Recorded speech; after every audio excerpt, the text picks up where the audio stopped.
আমার রাধা এরকম দরজার সামনে বসে থাকে। কি দেখো বেটা? আর ওই যে দূরে ওটা কে আসতেছে? আমার গনু মনে হচ্ছে।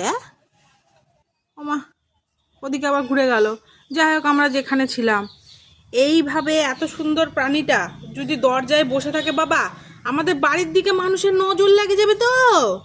ও রাধা, রাধা, ও বাবা শোনো, ওই দেখো আসতেছে, আমার ঢেঁড়স আসতেছে।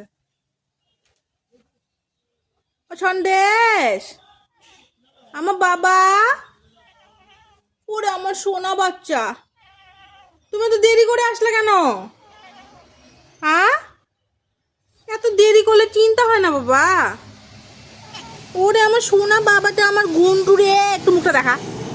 এই যে আমার রাজপুত্র, আজকে বেলা করে সারা রাত পর এখন উনি বাড়ি আসলেন। বেটা, ওরে আমার সন্দেশ রে, ওরা দা, আমার বাবাটা সোনা বাবা। এরকম দরজায় বসে থাকে আর একজন একজন করে যায়, তাকে চেক করতে করতে যায়, তাই না বেটা? বাড়িতে যেন খারাপ মানুষ না ঢোকে। সোনা এগুলা।